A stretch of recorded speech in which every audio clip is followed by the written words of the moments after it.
Welcome everyone to our webinar focused on women entrepreneurs, promoting women founders. My name is Jeff Reed. I'm the founder of the Georgetown University Entrepreneurship Initiative, but here representing the global consortium of entrepreneurship centers. Many of you are very familiar with GCEC, but for those who are not, I'm happy to share. It's an amazing organization comprised of more than 250 different institutions from around the world who focus on entrepreneurship usually from a Center for Entrepreneurship perspective.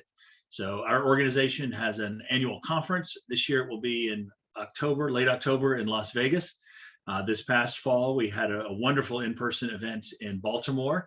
And those conferences are a great way to come together in a very intense 3-day format and learn a ton from your peers. Programs like today's webinar are another way to connect with our peers. I've been in the entrepreneurship education world since the late 90s. I attended my first GCEC conference in 1999. It was then called the National Consortium. And ever since then, I've considered it one of the most valuable uses of my time was to connect with my peers from other universities and learn from them. So I found that my peers at other universities often understand my job a whole lot better than even the people in my own institution who's sit in the office right next door to me, or in my own department. They don't understand what I do as much as my peers at other universities. This world of entrepreneurship education continues to grow, and we continue to learn from each other. So that's what today's webinar is all about. We have 3 amazing panelists. I'm going to introduce each of them shortly, and I'm going to ask them to tell us a little bit about their programs and how they've approached the issue of working with women and women founders in their entrepreneurship program. They're each going to share with you some lessons they've learned, an overview of their program, and we'll have a conversation around what works, what doesn't work, what advice do they have to other schools. And we encourage our members here in the audience to engage and ask questions. I think the best way to do that is by using the chat. Feel free to type your questions in the chat at any point, and we'll do our best to get to as many questions as we can before we end up in less than an hour. All right, does that sound like a good plan? Here we go. I'm happy to welcome our 3 panelists. Just briefly, we have Dresden Goldberg from the University of Texas, Dallas, Rebecca Silver from NYU, and Kara Miller from Babson College. I am going to kick off. I'm going to ask Rebecca to go first. I think Rebecca has maybe some slides she wants to share, but Rebecca Silver is the director of the NYU Entrepreneurial Institute at New York University. Rebecca, please tell us about the work you're doing with the women at your school, and take it away. Very happy to. Give me just a second. I'm going to share my screen here. Let's see. Can everybody see my screen? Yes. Thank you. Great. All right, so just a little bit of an overview to who we are at the Entrepreneurial Institute, and I'll tell you all about the programs and things that we're doing that we're putting together to support women on campus. So first of all, we're central. We're part of the Provost's office, so we support students and faculty from every school. We're a very large university. We have about 60,000 students, actually, so we are very busy for a team of 8, and we provide a huge number of different services, primarily coaching. We have about 18 different programs that we lead, and we have a co-working space, the Leslie, as well. So I'm roughly the director of all the programs and some other things as well. But so when I joined NYU was in 2017, and one of the things I noticed coming in was that it seemed to me, just looking around the space that we had, that there were more men that were there using our co-working space than women. And I looked at the data and realized that this was backed up by the information we were getting. Not only were, so even while we had roughly people from men and women would come into our co-working space at about the same level, the women wouldn't come back and the men would. So that led us to try to ask some questions about why that was. And we saw this backed up also in applications to our programs, venture funds, et cetera. So we did quite a bit of soul searching and analysis to understand what we could do to change that. and to be able to, because NYU has more female students than we do, or women students than we do men. And the long and the short of it is that we launched a series of programs that we staged starting in 2017 to today. First, we launched some community building programs because we thought that one of the core challenges was just making sure that we were creating a safe, inclusive space that was going to be of interest and to draw women on campus there that were curious about entrepreneurship, or maybe were thinking about building something at some point in their careers or in their time at NYU. So that meant a monthly event series as well as an annual forum that we put together for entrepreneurs on campus and other women founders and investors in New York City. And then we were seeing great success. We had over 600 RSVPs to our annual forum, and would have regularly about 80 people attending each of our monthly lunches that we had. And so we started to double down and see some great results that were coming from this community building effort. And we launched a fellowship for those committed to gender equity and entrepreneurship and supporting women entrepreneurs. We launched this last year during the middle of the pandemic in October. That was targeting different stages of entrepreneurs at different points in their development, and roughly providing community and cohort building for them, sort of a fast pass to our other programs, as well as the ability to apply for some significant grants to actually help pay down their student loans, which is a huge perk for them, though many of the people that actually participate and apply don't actually have student loans. They're just interested in getting the resources and support. So I won't go into the stats for this because I know it'll take, I don't want to take too much time, but we've been doing this for a year, this full-fledged version of the fellowship, and we're seeing some really great results. The demand for our programs has drastically increased. In context, we get about 1,000 applications for our various different programs every year. It went up by 72% in this past year, and it was almost all from women-led companies. So it was a massive change, and that led to, right now, we're seeing some great results where in every one of the accelerator programs, there are more participants and teams that are led by women than men for the first time. And even in our venture fund and looking at the funding that these women-led teams are getting, they had a longer way to go, but we're seeing some good early outcomes there. So I want to end with just a couple best practices from things that I think are helpful at any stage of center that you are leading. And the core thing is that we've learned that you have to be really intentional about this. It doesn't happen by accident. It happens when you're really designing towards certain goals that you want to achieve. So we've really carefully thought about how our different community programs feed into each other, and we're getting the community events to fit into our other programs and funding pipelines intentionally. We've also been very deliberate about opening up our events, many of our events, to the public as well, to be able to help build broader networks and to be able to create an environment that really fosters an opportunity for founders on campus to talk about a safe space so they can talk about their startups, but also personal challenges. And then the last thing I'll lead with is that I want to acknowledge that this is a huge, what allowed us to be successful at all is just having an amazing team. This is our full-time team and our founders in residence too. Pictured over here to the right, with in particular, shout out to my colleague Emily Baum, who led our female founders initiatives for the past few years as well. So that is where I will leave it. We'll stop sharing. Awesome. Yeah, if you keep that up for a sec, that's all right. I see Emily's already started answering some questions in the chat, and maybe you can turn your attention there in a minute. But before then, I did want to ask, your best practices. Mm-hmm. You mentioned, designing with intentionality and being very deliberate about this. Are there any kind of tips or, more practical execution steps or things that someone might do? So if I wanted to be intentional about designing a program to attract women, what are some of the things that you think work the best for you? Yeah, so there were a lot of different things that we took. We were very deliberate about the way that we did outreach to members of the community, the clubs on campus, and making sure that we were getting in front of them. We would even think about linking the timeline for when certain programs were adjacent to others, like we do team hunts to help founders find each other. And I would always have the team hunts intentionally right before the info sessions for the accelerators and right after the female founders lunches, so that we would try to get more women to naturally funnel to these other events. And we saw that happening serendipitously.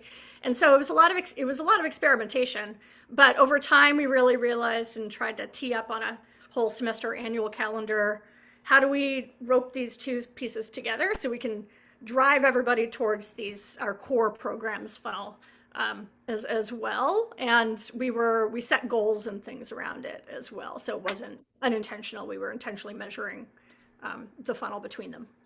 That's great. And well, clearly some great results. So congratulations on that to you and Emily and the rest of the team. Thank you. I know there'll probably be some more questions, but we'll have a chance to come back to Rebecca soon. Next, I'm going to invite up Kara Miller. Kara is the director of the WIN Lab at Babson College. We're going a little bit further north from the New York area up to the Boston suburbs. WIN is Women Innovating Now, and I'll let Kara tell you more about her program. So take it away, Kara. Absolutely. Hi, everybody. I don't have slides, so you'll just be having me for this presentation, but I am excited to tell you all about the work we have been doing up at Babson to support women entrepreneurs. So I work at the Center for Women's Entrepreneurial Leadership, and at the center we have a scholarship for women. We do various mentor programs and programming on leadership for women in general, but I oversee our portfolio of accelerator programs. And our very first program was the WIN Lab. We started it 9 years ago. I can't believe it's been that long at this point. But the reason we started is, like NYU, we had all these entrepreneurship initiatives going on. And Babson's an entrepreneurial school. And we had a pitch contest, we had accelerator programs, summer venture program, and women were just self-selecting out. They weren't even applying to be in these programs. And we were really seeing very low numbers of women participating. So we launched the WIN Lab, which was an accelerator program. It went the school year long just to help women ideate, scale, and grow their businesses and be connected to resources. Originally, it was just for students and alumni of Babson. But 2 years in, we actually formed a partnership with the city of Boston and ended up bringing in women from the broader entrepreneurial ecosystem. And we found that this added something magical to the cohort. Here we had students, undergrad, women who maybe hadn't gone to an MBA program, but have 15 years of experience under their belt. And this shared learning was really an amazing thing. And that's something we stuck with over the years. When COVID hit, we had to make a quick pivot. We had 2 in-person cohorts a year, one at our Miami campus and one in Boston. And we had already been thinking about how can we expand this? How can we serve more people? And at that moment, we decided to go virtual and convert our WIN Lab into a 12-week virtual accelerator experience, keeping all of we interviewed our participants and said, what is the must-haves? What is the absolute most core and amazing components of this? And really put that into a 12-week virtual experience. By going virtual, we now have women from all over the country and the world. We say if you have a time zone that can work for us, you're welcome in. We had a woman calling in from Germany at midnight this year, and that was still something she was really excited to be able to be part of. And within the program, I think the number one challenge we're still seeing is access to capital for women. In all of our programs across the board, the numbers just aren't increasing. We've been doing this for 9 years now. Women are not getting more angel funding. They're not really getting more VC. And also something we've kind of pivoted along the way is realizing that it's okay if you're not even seeking that type of funding. I think that was the hot button issue. We were really focused on making the perfect pitch, making sure you could deliver to a VC or an angel. And now we're saying, we want to meet you where you're at, no matter what type of funding. If you have a viable, high growth potential business, whether it's crowdfunding, bank funding, we want to make sure you can talk about your business inside and out. That's a core essential to our programming. And then also focusing on telling your story.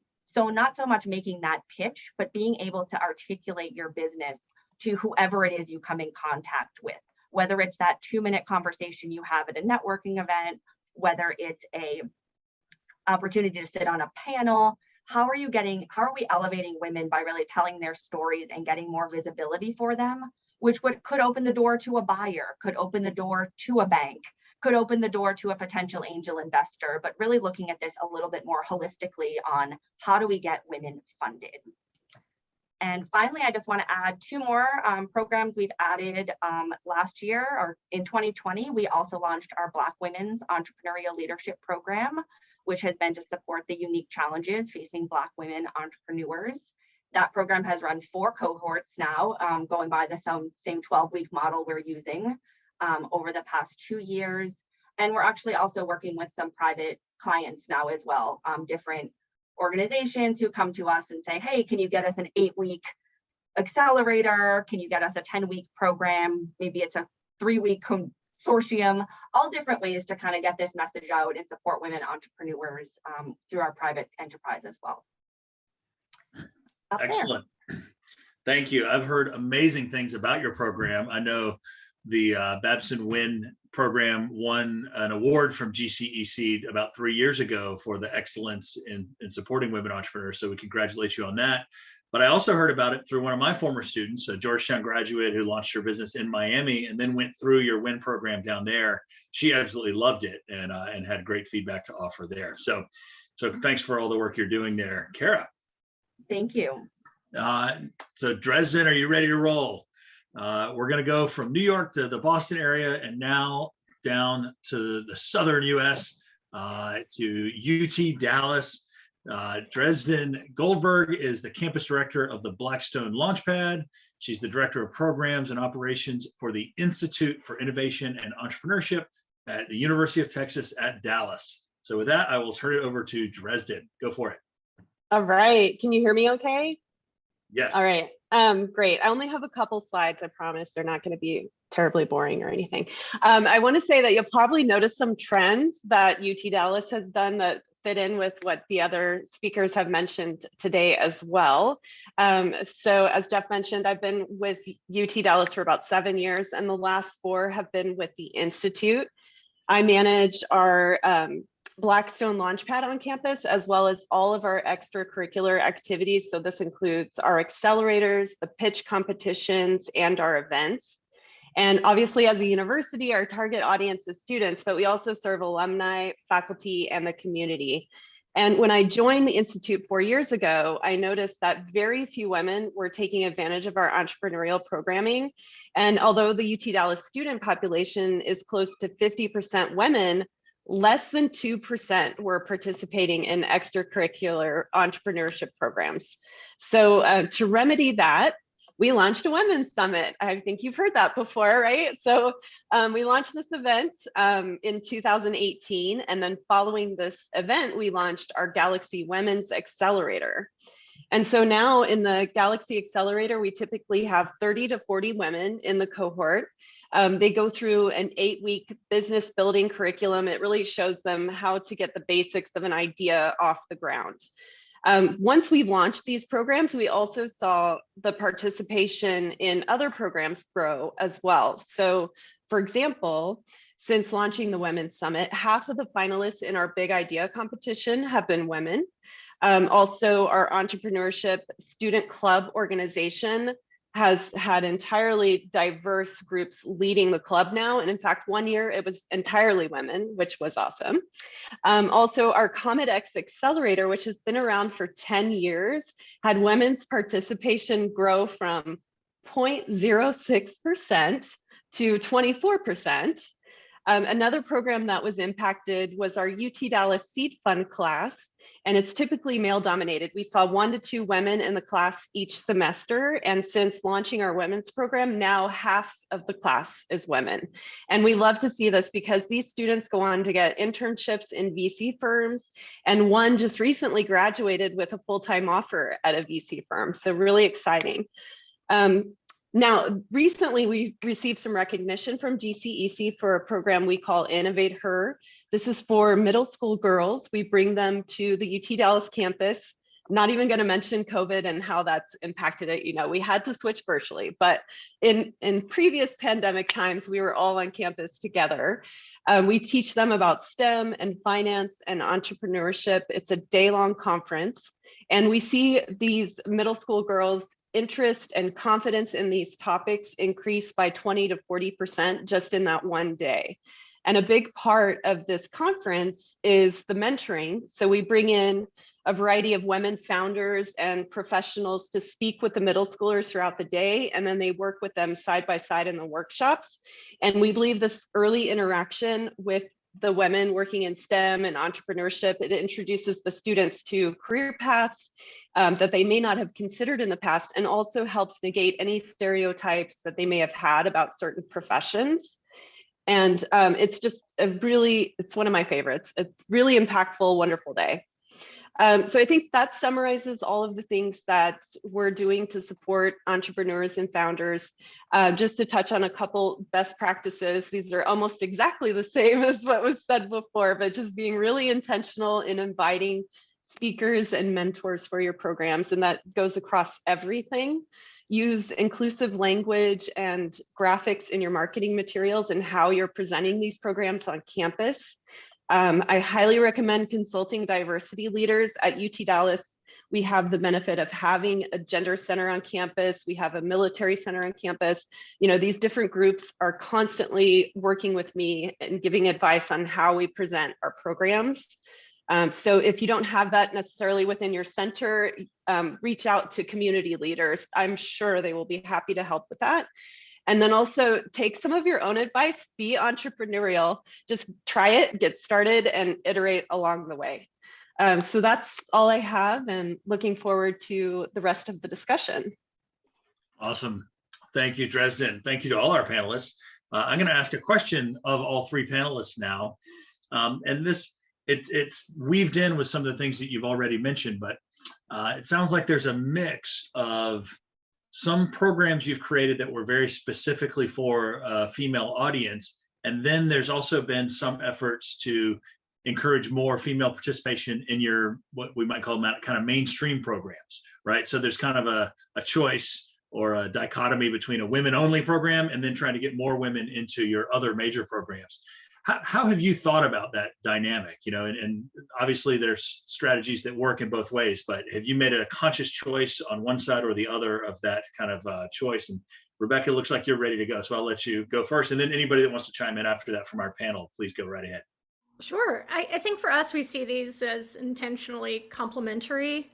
The female founders initiatives and the fellowship, the events series that we have are more about community building and peer support, and seeking mentorship and guidance. And the other programs that we have are accelerators and others are more training oriented. So we intentionally try to get them to overlap. We use some of our training programs as a prerequisite test even to be accepted into the fellowship. And those that are in the fellowship get priority access to the later stage accelerators where they get the training components. So we're not trying to duplicate or cannibalize our own efforts. We honestly, it just one's really community oriented and the other one is heavily training and goals oriented on your venture. But there's some overlap, but that's roughly how we see it. Kara or Dresden? Sure, I'll hop in. We think there's so much value in affinity programs, building this network of women entrepreneurs, supporting each other, giving each other feedback, as Rebecca mentioned, you know, really forming this unique cohort. But we're always thinking about how we then use those strengths they gain in the program to leverage back into the broader entrepreneurial ecosystem. When I worked for the city of Boston, I remember we always talked about, we built our entrepreneurial ecosystem, and it was amazing. And we said, uh-oh, but all the money's over here. So how do we make sure that we're keeping women actually not in a bubble off on the side, getting affinity programs and getting affinity VC and getting affinity this? How do we give them the skills, tools, and network to actually play within the broader entrepreneurial ecosystem? And we have been thrilled at Babson to see that we now have women winning our beta competition and in high numbers in our more broader by elevating women entrepreneurial. By elevating women's entrepreneurship on the campus overall, we're seeing just more women entrepreneurs in all of our programs. That's great. I feel the same. I think shining a light on it really helped expand women's participation across all of our programs. But when we first started, we were really concerned about if we had a women's accelerator, does that make our other accelerator a men's accelerator? But we saw the opposite. We saw more women interested in that one as well, and it just really increased across the board. We're actually in the process of evaluating our Women's Summit now that we have this kind of population built in across all of our programs. Is it time to do something different? And so we've been thinking about, rather than having just this affinity Women's Summit, that we are going to do more of an entrepreneurial summit that's just, as I mentioned before, really intentionally diverse and having people speak about their expertise rather than their experience as a woman. So we're in the process of that. Stay tuned. That's great. I know we've seen at Georgetown, I'll just throw in that, I think several of you mentioned the importance of role models, having women who are your guest speakers, who are your faculty, who are your staff members, who are the role models that you're showing, right? And that, I think that goes a long way for students to see someone that looks like them doing something. It makes it so much easier for them to want to join in as well. So congrats on that. There's a question in the chat, and I encourage any of our other attendees to throw more questions in there. This one comes from Jeffrey. It says, how have you been able to engage the community to support your female entrepreneurship initiatives? And I also added in the chat, there's an external organization called Springboard that has historically, it's been around more than 20 years, focused on women entrepreneurs. They've recently pivoted to focus specifically on life sciences and high tech, but that's a kind of a global network organization. And I know one of the things that they really specialize in is creating a small group of advisors and mentors to coach each one of the women that goes through their program. So anyway, beyond that, how do you engage the community in your efforts? I can hop in there and say, we're always amazed how much the community rallies around the WIN program. We have people volunteering to speak. Banks are always lining up. Can we come talk to your group? VCs, angels. For us, it has not been a challenge at all. If anything, I think we could do much more in the community, and it's just trying to balance that, focusing on our students, doing things externally. What do we open? What do we not? But I just think there's tons of interest and engagement in the entrepreneurial ecosystem to support these programs and others. I would say the same, and a lot of community programs also have similar efforts. So they're always looking for ways to collaborate and work together on things at the campus too. So we've also seen a lot of engagement in our community. Rebecca, you want to add anything? You don't have to jump in on every question, but no, I think similar to what Kara said. Gotcha. I don't have anything additional to add. Awesome. So another question just came through from Jennifer. It's the focus. It sounds like a focus on women has generated growth in entrepreneurship overall. Her question is, why does that happen? And it sounds kind of more broadly thinking. Can you take a step back and imagine why that might happen on your campus?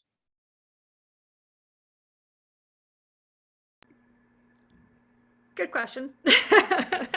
I have a lot of theories, but no proven information to demonstrate it per se. I mean, for one, I'd say that the level of men participating in our programs has held steady and also slightly increased in general. But it's really that we weren't tapping into as many of the both hopeful potential founders and inspiring them to become founders, or perhaps we weren't drawing women founders to us in the first place for a whole host of reasons, perhaps perception of what we did, or I believe firmly too that having these new initiatives just gives you an opportunity to, market and share what's possible with others. Having some of the grants and other programs that are interesting to people gives us opportunity to have eyeballs from the community on there, and more people can opt in for things that might help them in different ways. So for example, we offer these training programs and community-oriented programs. Some people that are interested in our fellowship, they don't need the training. They are doing great. Their ventures are wonderful, but they're thriving in terms of the venture side. But personally, as emerging leaders, they really want support as founders, and to have that community. So they appeal to different types of people. And I think there's also some degree of I've certainly heard from some founders, like I didn't really think about myself as an entrepreneur growing up. I didn't have role models as entrepreneurs, and coming here and seeing all these amazing women in the community, I see myself as an entrepreneur now. So there's some of that stepping into the role too. But those are just some ideas. Oh, that's great. I know I've done an informal survey more than 100 times when I ask an audience of students or exec ed participants, whoever it might be, when you think of entrepreneurs, who do you think of? Right. And the answers are always almost exactly the same, right? And 90% of the time, they're going to give you the Zuckerbergs, the Elon Musks, et cetera. Almost never women. Occasionally, there will be one or two, but they're also talking about tech and venture capital and Silicon Valley type things. So yes, there's a perception that entrepreneurship is one thing when it's our job to expand that definition and the way people view it. So that's great. Dude in a hoodie. That's right. That's kind of the oftentimes the archetype that gets focused on way too much. Cool. So question, or well, feel free. Our panelists either dive in on the last topic or any of the questions you see in the chat here if you want to chime in. I see someone asking about what the topics were at our Women's Summit. So I'm happy to talk about that. When we first launched, we were trying to inspire an audience that hadn't, necessarily engaged with our programs before. So we would have, we had a panel of entrepreneurs from very different businesses. So we intentionally selected people who had, a tech business, someone had a clothing line. We wanted to make sure they saw that entrepreneurship didn't have to be tech. We wanted to give them a wide variety. And then we also had a VC panel, and we had some keynotes that were very inspiring. And it was just all about inspiration and bringing that community together. And then the next year, our Women's Summit was more about action. And so we did like 40 different breakout sessions. This is when we were in person and we could do a big conference, right? But we had all these different sessions that were really tactical in like how to build your website. And, we had GoDaddy there, like showing them how to do it literally in the room. And then we had several attorneys talking about which business formation you should choose. And, so it was just all these really topical, action-oriented workshops that they could attend. And then we had inspiring keynotes. And I think one of the big draws, I don't know if you have Tiff's treats where you live, but here in Texas, it's a hot cookie that gets delivered to your house. And so we had the founder, who is named Tiffany. She came and spoke at the session and gave out hot cookies. So that was really popular. I also put in the chat our topics for the accelerator as well. I was just wondering if they'll get the hot cookies during the blizzard and they can still deliver that to me and those of us in the East Right? Coast, because that sounds pretty great. They're amazing. Yes.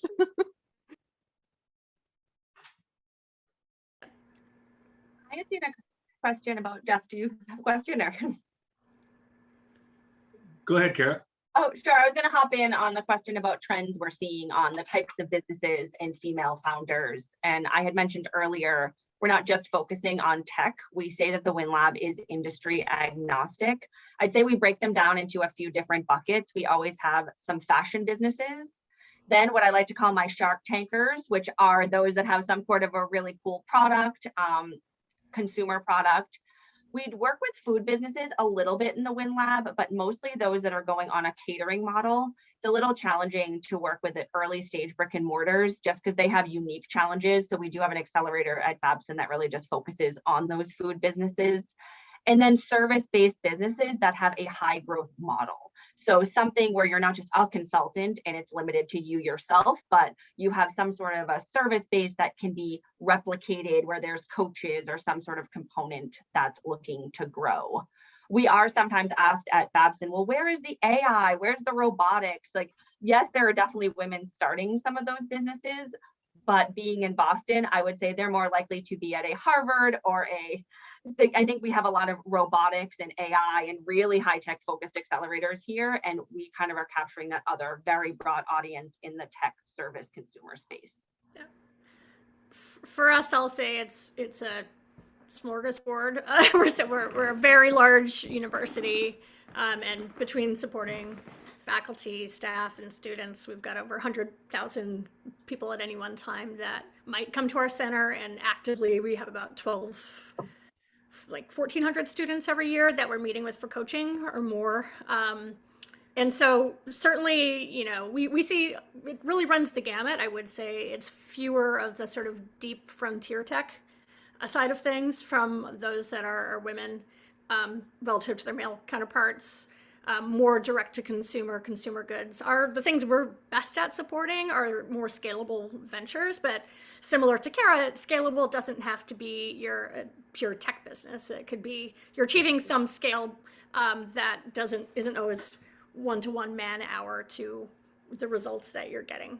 So we try to stay very flexible to that as well. And we are seeing more interest from consumer goods and fashion and other types of brands too through these programs. And we're trying to sort out who we're in the best position to support. I'm going to shift our gears a little bit. You've all mentioned mentoring and coaching is a big part of these programs. And Victor from Yale asked a question in the chat around the mentors. As you have more women participating in your programs, how does that change the mix of mentors that you recruit? How have you managed that mentor relationship based on having women participate in the program? I can jump in and say it's been very deliberate. We are intentionally, every time we're doing a program that requires a heavy mentorship component, we aim, no matter what the program is, for a 50-50 gender balance or more women participating than men as mentors. Same with the speakers and otherwise.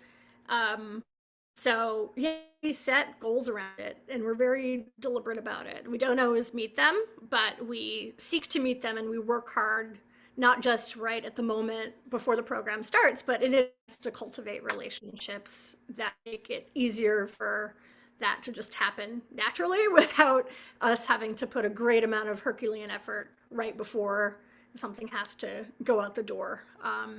So yeah, it's a constant ongoing. I suspect having a lot of programs go virtual the last 2 years has allowed an expansion of the pool of mentors. That's happened for us. I suspect that may be the case for you guys as well. I'm curious, other thoughts on that, Kara or Dresden?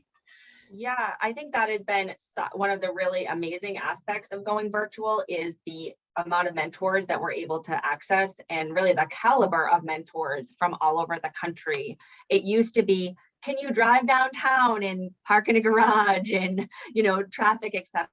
Making a 5-hour commitment to us to come speak to our entrepreneurs. And now I can say, hey, do you have 12 to 12:30 on this date? And we're finding that we're really able to access such an amazing plethora of mentors and coaches as a result of that. And as far as the gender piece, I think what's been interesting is we actually feel like there's more female mentors involved in all aspects of Babson's entrepreneurship, because they come in the door through the Win Lab and then they love what we're doing and they kind of want to continue to support and serve in other ways. But we've also shifted gears a little bit from having an all-female mentor Win program. At one point, we were really, all of our coaches, mentors, topic experts, speakers were women. And there were people saying, hey, I know this amazing man, and I actually think he has so much to offer, and I think you should. And so we actually realized that we kind of want to balance that out a little bit more. So for our individual coaches that our participants are assigned, that is a woman. We think that's someone that they can role model, that they go to for, their challenges, and they develop a really tight-knit relationship.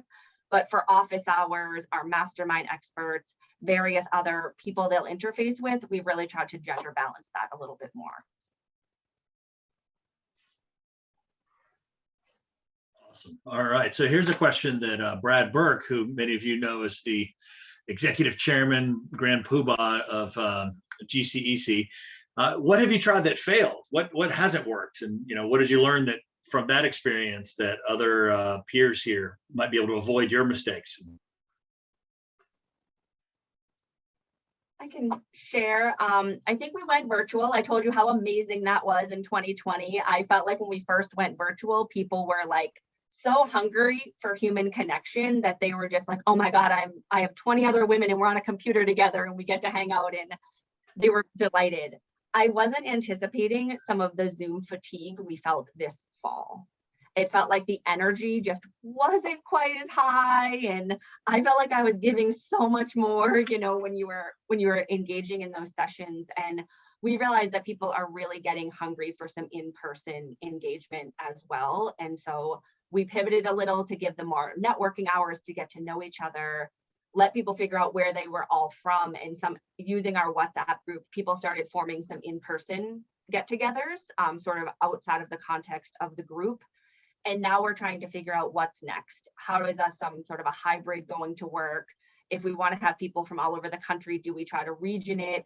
We're bouncing off all these different ideas on how do we keep the benefits of virtual, but also give people some of that human to human touch they're looking for. And we haven't cracked the code yet, but we're trying some different things in the months ahead.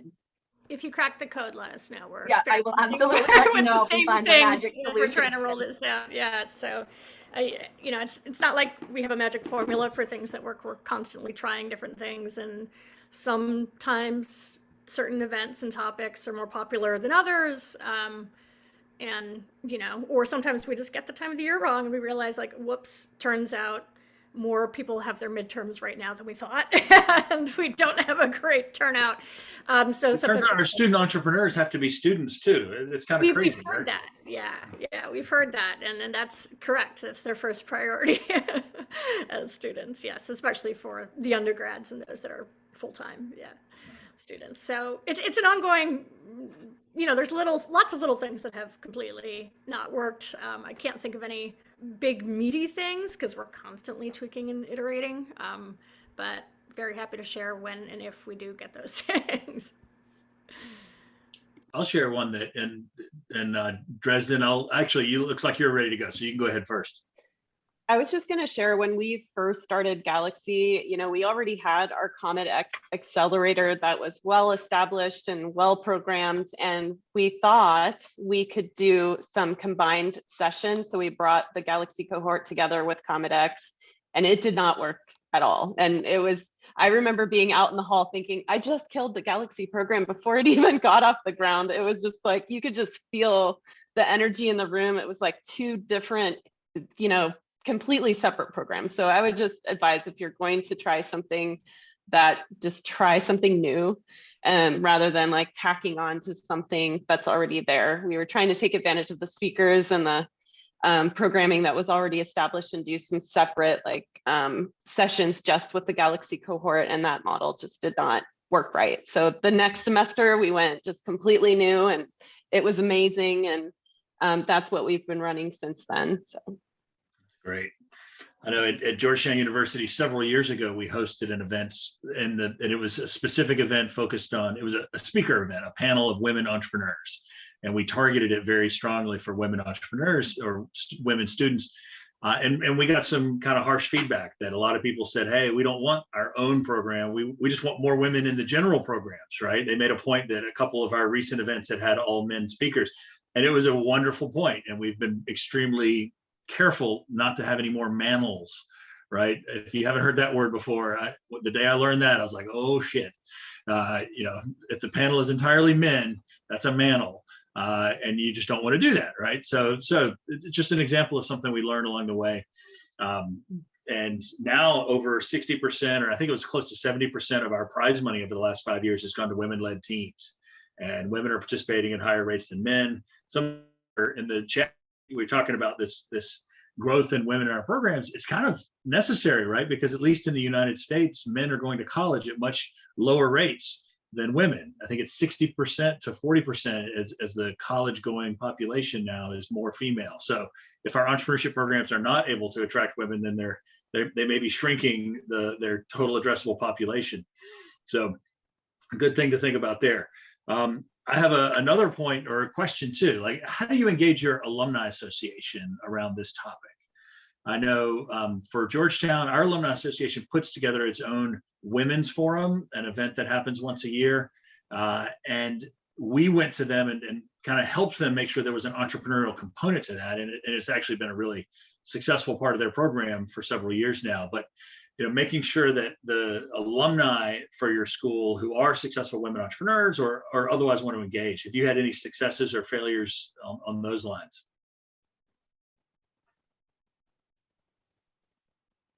from Babson's perspective, our alumni association is crucial to the Win Lab and our success. It's where we get so many of our coaches and mentors. We actually bring in a lot of participants, and it's pretty cool. I think we had a participant who graduated in maybe 88 in our last program. So people that maybe even graduated a long time ago, bringing their businesses into the lab.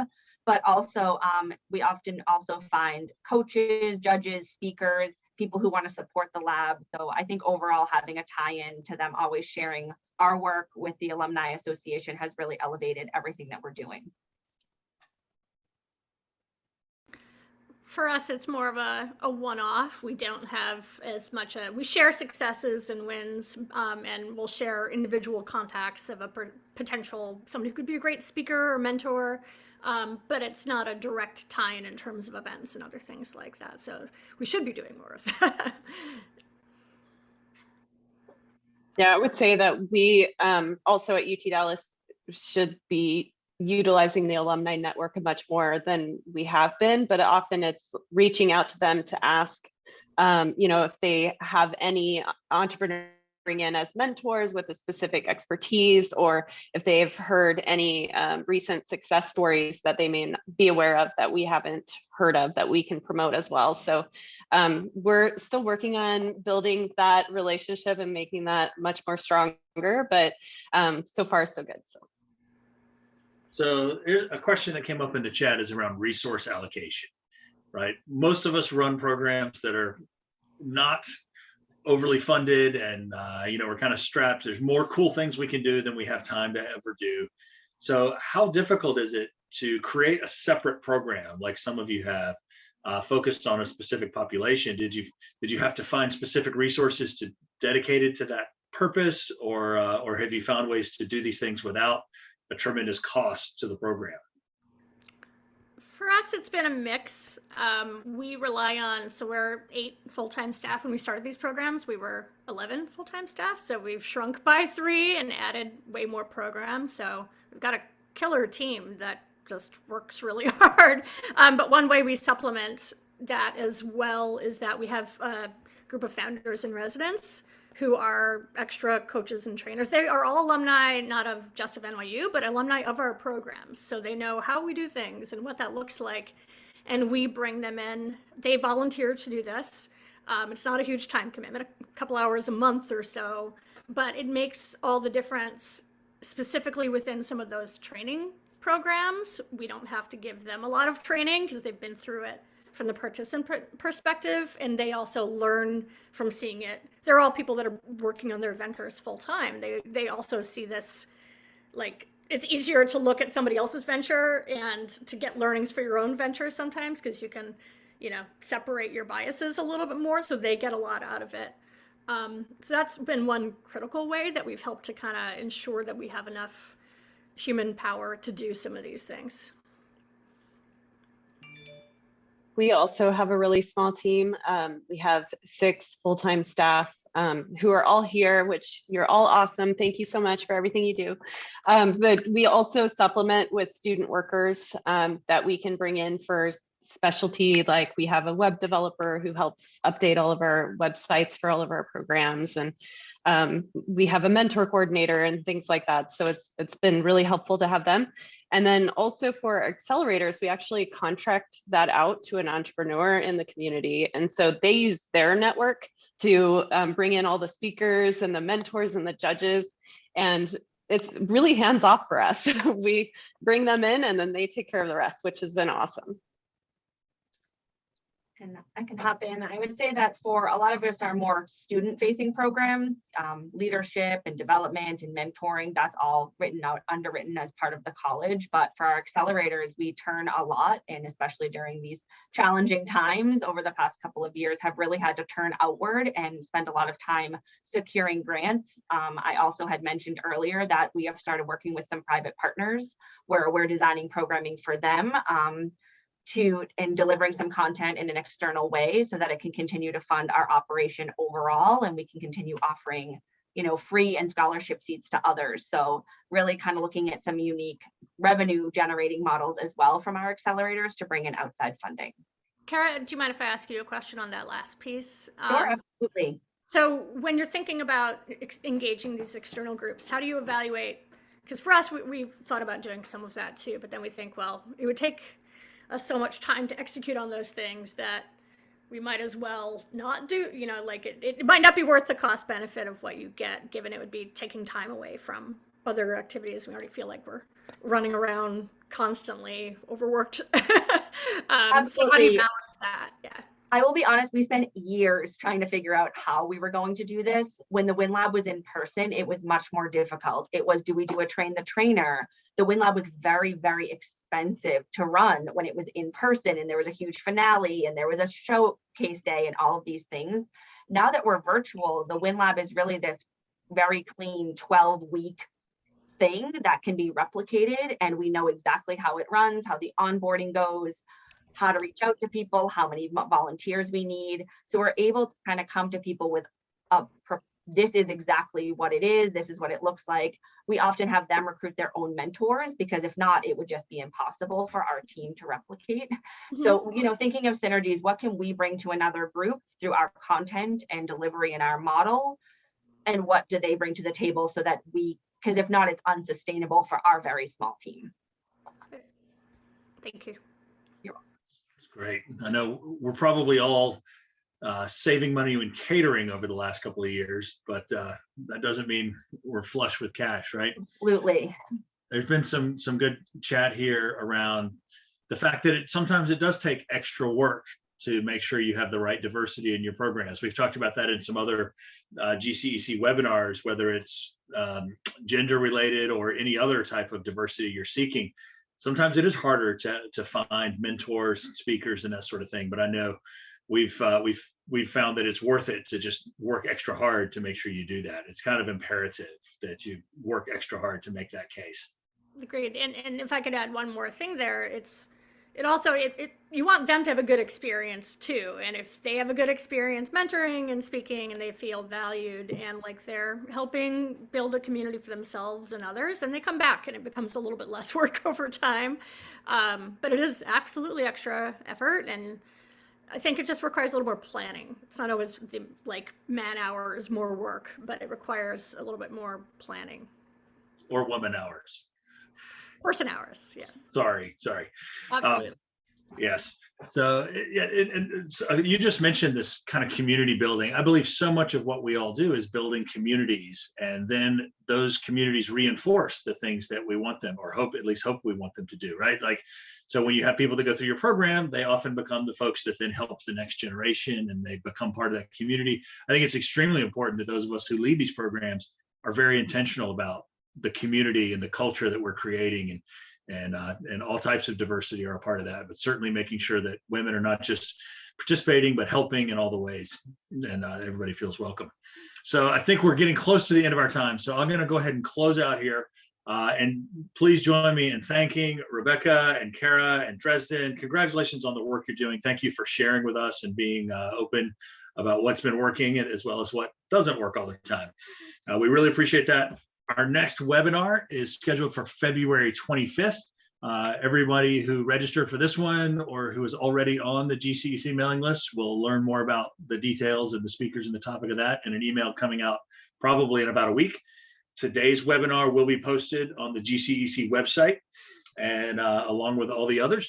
And we look forward to getting this community together on a regular basis through webinars, and at the conference coming up in October in Las Vegas. That should be a really good time to learn a lot, maybe have a little fun too, and just to continue to find ways for this community to come together. So if you have ideas on how we might better learn from each other, communicate, share best practices, become a community of peers for each other in a stronger way, then please let us know. Nadine and Brad and anybody on the GCEC board, we're looking for ways to continue to build connectivity among our members. So thanks for being a part of this. We'll see you next month. Those of you who are about to get a lot of snow, good luck. Take care.